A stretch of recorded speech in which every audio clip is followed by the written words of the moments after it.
Update naman tayo kay Super Typhoon Bobby mula sa ating ka-weather BNC resident meteorologist Benison Estareja. Benison. Pinky, pumasok na ng PAR or Philippine Area of Responsibility ang Super Typhoon with international name na Bobby. Kanina pong alas 3 ng umaga yan. At binigyan na ng pag-asa ng local name na Inday. Si Inday na po yung pang-siyam na bagyo for 2026 at pangalawa naman po for the month of July.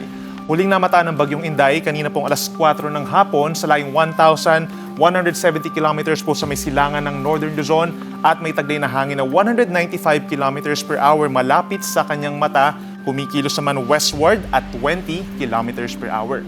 Base po sa latest track ng pag-asa, kikilos ang bagyo, pahilagang kanluran or northwestward dito po sa may hilagang bahagi ng Philippine Sea hanggang sa araw ng Biyernes. Simula Biyernes naman ng gabi, tutungo si Inday sa pagitan ng Okinawa, Japan at Northern Taiwan hanggang makalabas ng PAR Sabado ng umaga o tanghali. Bagamat hindi po magla-landfall at unti-unting hihina ang bagyo habang nasa PAR, paglilinaw po ng pag-asa, may aasahan na pong pagbugso ng hangin at malalakas sa ulan simula Huwebes or bukas hanggang sa araw po ng Sabado. Kaya ka-weather, manatili pong tumutok sa ilalabas na updates at warnings ng pag-asa. Dahil sa unti-unting paglapit ni Inday, nakataas na po ang wind signal number 1 sa may Batanes, Cagayan including Babuyan Islands, Isabela, Northeastern Quirino, Apayao, Northern Aurora, gayon din sa Kalinga, eastern portion of Mountain Province and Ifugao, Ilocos Norte, Northern Aurora at dito rin sa may northern and central portions of Catanduanes.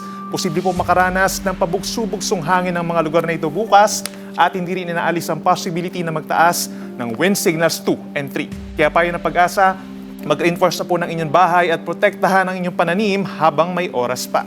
Pagdating sa ulan, posible po ang moderate to heavy rains hanggang Huwebes ng hapon dito po sa may Antique, Negros Occidental, Sultan Kudarat at Sarangani dahil po ito sa hanging habagat na unti-unting pinalalakas ni Inday. Kaya payo din ng pag-asa, iwasan ang mga flood-prone at landslide-prone areas sa mga lugar na ito para iwas sakuna. Para sa mga maglalayag nating kabahayan o kababayan, may gale warning po tayo sa mga baybayin ng Batanes, northern and eastern coast ng Cagayan, pababa ng Isabela, Northern Aurora, Polillo Islands, eastern coast ng Camarines Norte, northern and eastern Catanduanes, hanggang dito sa may northern and eastern coast ng Northern Samar, hanggang 4.5 meters po ito or nasa 1.5 palapag na gusaling taas ng mga pag-alon. Delikado po ang mga pumalaot sa mga baybaying ito sa susunod na 24 oras at posible rin ang sea travel suspensions. Sa weather forecast naman ng pag-asa bukas, July 9, araw po ng Huwebes, sa Luzon, pinakang uulanin itong Southern Luzon, sa may Bicol Region, Quezon, bahagi ng Aurora and Cagayan Valley, asahan ng mataas sa tsansa ng ulan bukas dahil dun sa buntot o yung outer rain bands ng bagyong Inday. Habang dito naman sa kabilang banda, yung habagat or southwest monsoon sa may Zambales, Bataan, Metro Manila, medyo makulimlim na po ang panahon bukas. Ganyan din sa may Cavite, Batangas, Mindoro Provinces at Romblon, sasamahan din yan ng mga light to moderate rains, lalakas pa pagsapit po ng hapon at gabi. Kaya mataas ang tsansa ng mga flash floods or landslides, while the rest of Luzon, may tsansa lamang ng mga isolated rain showers or thunderstorms dahil na rin sa trough ng bagyo. Kaya ka-weather, ugaliin po ang pagbaon ng payong at mag-ingat sa banta ng baha at pagguho ng lupa.